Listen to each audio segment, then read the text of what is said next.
So now for the next segment, given we are focusing on Northern Europe for this event, we thought it would be really interesting to hear more about a specific project relating to, Central and Eastern Europe within this region.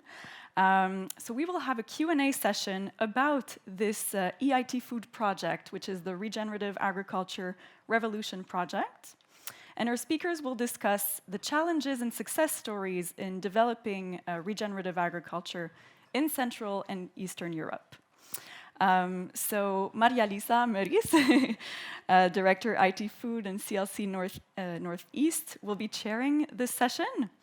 And I will also invite on stage our three speakers, who are Václav Kurel, Director of Carbon Egg, Lili Balogh, President of the Hungarian Agroecology Network Association, and Petya Ivanova, who is Vertical Manager, Regenerative Agriculture Consultant, and Coach. So welcome on stage. Standing up.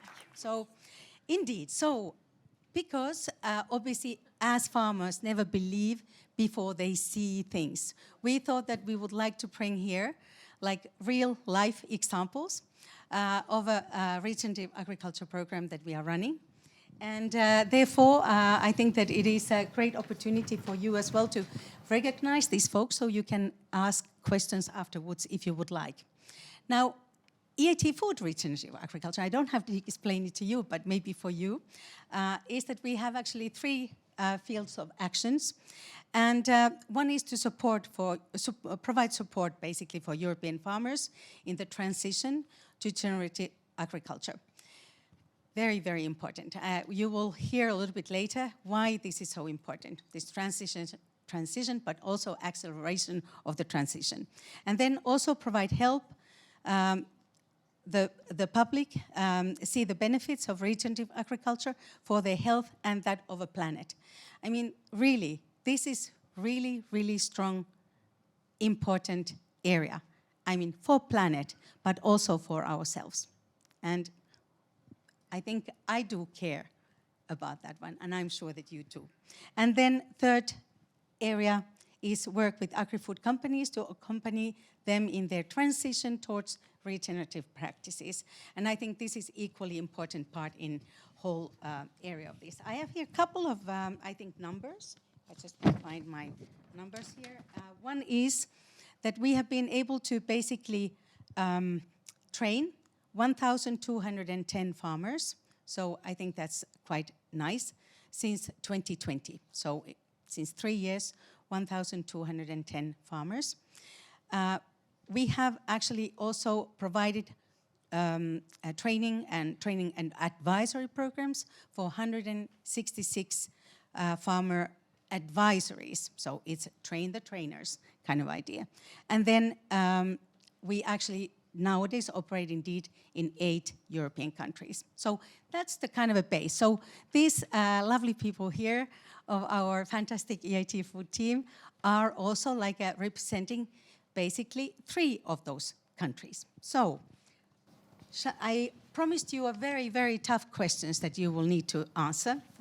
So shall we go for those? Can you tell us about the organization you represent? So basically present yourself, tell us about your organization and why regenerative agriculture in your organization. Try to be brief, because otherwise we will not make it. But maybe, Lili, would you like to start? Sure, thank you. Hello, everyone, and thank you very much for having us here. So my name is Lili Balogh, and I'm the president of the Hungarian Agroecology Network Association. And how I came in contact with regenerative agriculture, I'm an agronomical engineer. And in 2016, I did, during my studies, I realized how broken on many different levels is our food systems. And I was looking for like different solutions which are there. And I came across permaculture, and through that, regenerative agriculture of Darren Doherty. And then I got involved in the international agroecology and food sovereignty movement, and I got really engaged into it. So that's why we funded later on the Hungarian Agroecology Association. And regenerative agriculture is part of agroecology. It's a small little branch, but agroecology aims at transforming the whole food system to make it environmentally and socially just. So that's why we got in touch with regenerative agriculture as well. Thank you. Thank you, Lili. Václav, because so that we have a little bit diversity here, so Václav, please go ahead. Hello, everybody. Thank you for having me. I'm the leader of Carbonic project, which is a soil carbon sequestration project that we train farmers Regenerative practices in Czechia, Slovakia, Kyrgyzstan, South Africa, Zimbabwe. So it's not only Europe. And we measure soil carbon increase in the farmer soil. And based on that, we issue carbon credits that we then sell to the companies who want to be carbon neutral, and they need carbon credits to offset part of their footprint. And from the selling carbon credits, we finance rewards to the farmers for each ton of CO2 they succeed to sequester into their soil. So we somehow are like an intermediary between farmers and corporations who are climate conscious and want to be part of that climate change movement. Thank you, Václav. Yeah, very good. And Petya, then tell us about Bulgaria, right? Yeah, hello from me as well. Thank you for having us and thank you for this initiative. Our association, our organization is a farmers association. It's founded to represent the no-tillers of Bulgaria and also to disseminate the no-till and soil health practices. And I've become a part of the association at the very beginning as a soil health expert and started to managing several projects and processes in research, development, and dissemination of this knowledge. My personal journey with regenerative started about maybe 10 years ago when I started to ask myself questions why we don't have real food to buy and why the agriculture is the way it is. And soon finding the answers led me to the soil. My background is in water systems, but I just switched my focus on soil and soon it became my professional path. Thank you very much. So 3 kind of different stories behind there, but all of them having the same determination to actually do something about it. Now, because we always talk about challenges, right? And I think we still, and I would like to hear about like what kind of challenges you see in the scaling up of this regenerative agriculture. But before you tell me, we would like also maybe the audience to take part in providing what do you think are the challenges? So there's a QR code and you can join a Slido and then you can actually provide your idea of the challenges if you would like to. And you will obviously see the summary there somewhere, but we will also provide the results on EIT Food website after the conference. But please do have a little bit exercise, at least for your fingers, and you are able to then provide these challenges. But while you are doing that one, I would also like to hear, well, what are then our challenges here? And I think that I would like to hear maybe Václav first. Well, I see that the biggest challenge for us is the farmer's mindset, farmer's approach, because there's the biggest change. Farmers need to change their mind. How do they approach to their field, to their practices? And what we see that but it's obvious that I understand them. It's because it's a really risky business to switch from conventional farming to regen farming, and we have to help them, to inspire them by good examples, with proven results. We have to show them local examples, and that's our task, what we always try to do first. Find the local examples, find the farmers who are practicing regenerative farming, and who have already see good results. They see that their soils is healthier than before, and that they can produce like the general or the standard yields without fertilizers. When we show that examples, the conventional farmers say, wow, that sounds very good. Wow, we see that your soil is really healthier, that it absorbs water, that you are more resistant to the drought, and that you keep your profit. You don't lose money even if you are see the same drought as we in our region. So find the local farmers, find the farmers from Region A who have good results, and we hope that it will help us to scale up that practices. Yeah, thank you very much, Václav. And well, Petya, what do you think or what are your challenges? Not even thinking, but what are the challenges that you see in scaling up? Well, I work with farmers as well, and working with farmers, I see the mindset as well as an obstacle, just because the regenerative agriculture is a paradigm shifting, and it requires a different way of taking decisions on the field.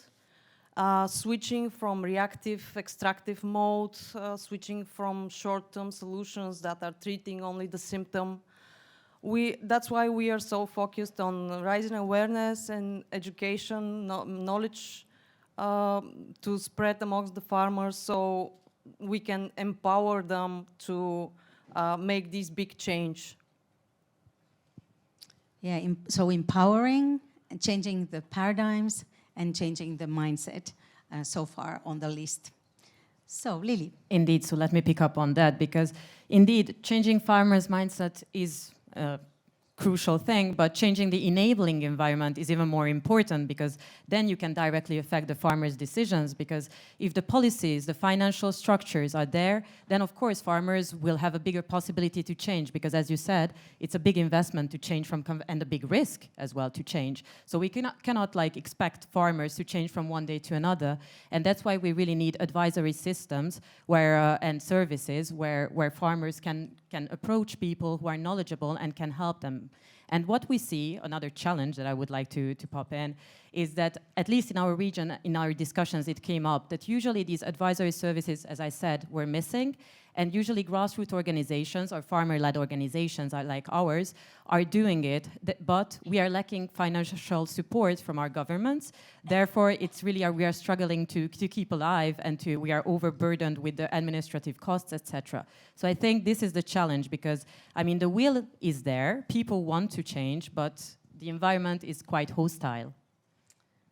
Yeah, indeed. And I think we had a discussion as well that, well, you know, how do you make this change, which is so huge, by the fact that, you know, you are almost like going against everybody, because how farming is also taught nowadays is in a one way, and then we should be convinced and should convince others that actually there's another way, there's a better way.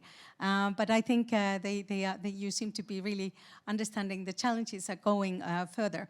Do you think that in Europe we understand what is regenerative agriculture? Do we have a common view on that one? You mean Europe, like European Commission, or? Yeah, European Union as a whole, Commission, and all included.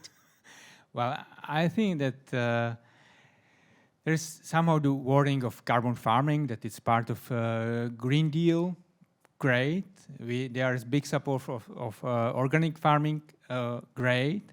But I think it's not enough. We should have the goals for like organic farming, including regenerative farming, in my opinion, and we should also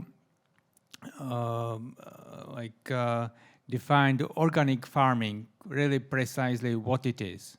That it's based on regenerative farming practices, but it's difficult to say to farmers, Green Deal is based on regenerative farming.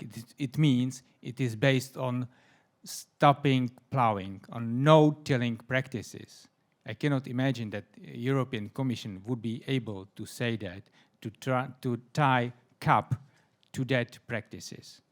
I think it would be too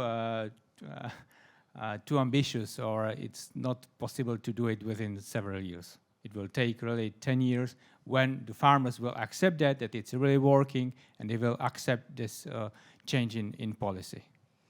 Yeah, so rather common definition, and also like maybe the targets and objectives are still a little bit missing.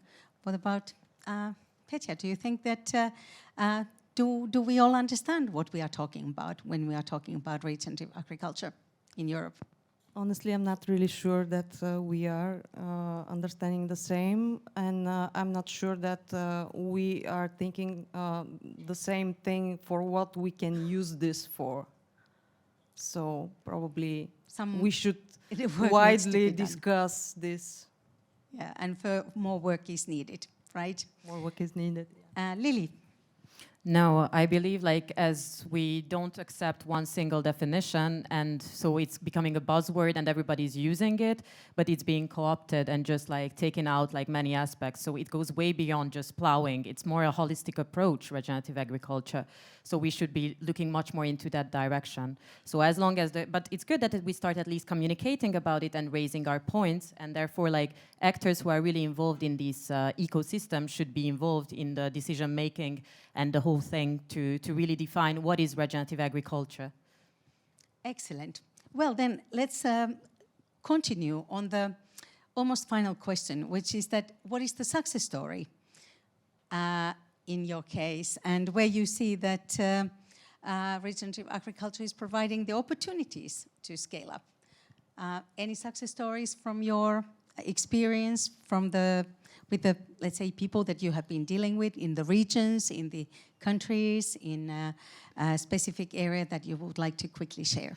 Well, I'm always happy when I see really the great results of farmers who have switched to Regenerative, quite hidden, not publicizing or afraid that the farmers they're next to them will say they're doing something wrong because they have fields plenty of weeds, for example. And then they see that they got really great results, that they are resistant to the climate change, to drought and severe heavy rains and so on. So I'm happy for that really individual cases, and I'm happy that more and more farmers are listening to that because they see they have to do something with their soil, because the soil is not healthy, it doesn't absorb water, and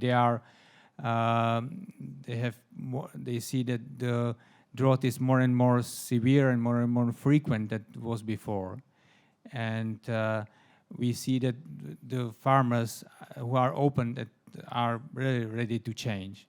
And I'm happy, what's the success for in our case, that we have built up this term Region Ag in our country, that when farmers say Region Ag, they then immediately say it's Carbon Ag. It's the name of our project that I'm really proud of. Excellent.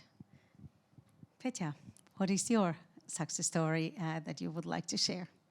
Or ideas for success, I mean, either way. Yeah, we have success stories, I'm and sure we are you very do. happy to be part of this project. This project is really helping us to raise this awareness, to support the leader, the pioneer farmers, and help them to become the leading role models so they can disseminate these practices amongst their colleagues. And we already see the shifts are happening.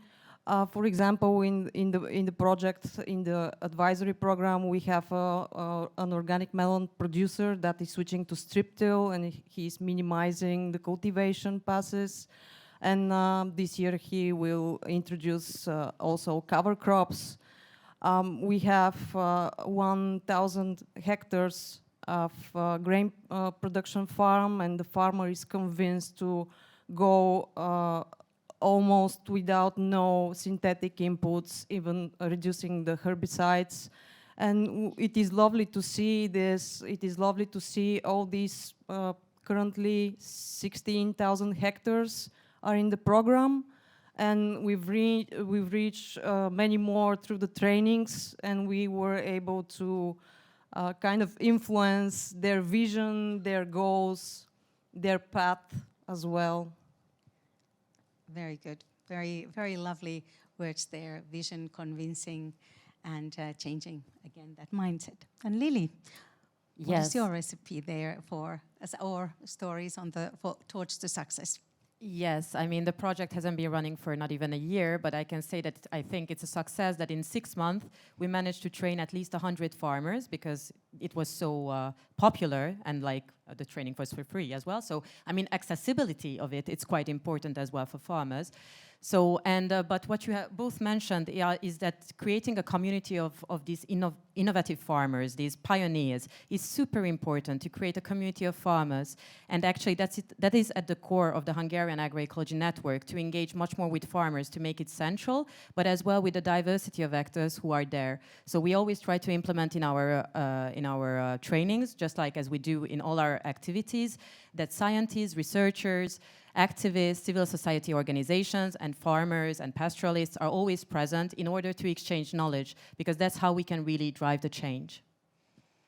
Excellent. Now, actually, I have one final thing for you, and I change it a little bit, because as we are on 4 per meal, we are on figures. So in 5 years, where would you like your country or region to be in terms of a regenerative agriculture as a percentage of the farming practices?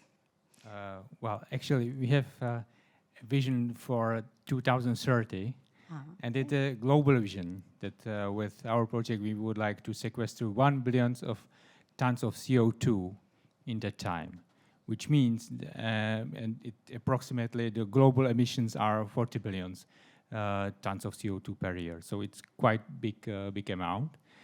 And based on that, in 5 years, we have to be present with our project in many countries on more than 10 million hectares, which is really huge. And we are so ambitious because we see in our team that the climate change is such a huge problem and such an urgent problem that we really must run. And I'm long distance runner. And we can talk afterwards. Well, that's and what I believe, that really the Region Ag will be the mainstream in 10 years, and that now we are like community of enthusiastic, of few people who are knowing what Region Ag is. But I hope that Region Ag will be really very well known and required by final consumers, by whole the population, because Region Ag is the answer for all the problems in the agriculture. So now it's like climate change, very expensive inputs for agriculture and so on. So I hope that Region Ag is really the future of agriculture. Well, we go like that. So, Petya, please. Well, with my colleagues, we share this vision to have at least 30% in several years of regenerative agriculture. We want to see the whole agriculture to be regenerative, but we want to see the whole food system to regenerate and to really provide nutrient-dense and abundant food to people. We believe in the abundance is inherent in nature, and only our way to manage it is the way to reach this and live in this abundance. Thank you very much. Lili. Yes, I don't have concrete numbers. We didn't fix ourselves, but I mean, personally, I would be very happy if there would be more farmers who are engaging into this beautiful but very hard lifestyle, because we need to increase the number of farmers and enable youth to be able to access land and all the resources. And usually this youth who is engaging are applying regenerative agricultural and agroecological practices. So for me, this would be a wonderful sign if in 5 years we will see that there is an increase in that, and that agricultural land is managed by agroecological practices. So I mean, but this is like a very optimistic approach. If I would be realistic, but I wouldn't be. Won't say that. Like but now, what will look like the world in 5 years? But yes, let's stay positive, right? Yes, absolutely. So, are you convinced?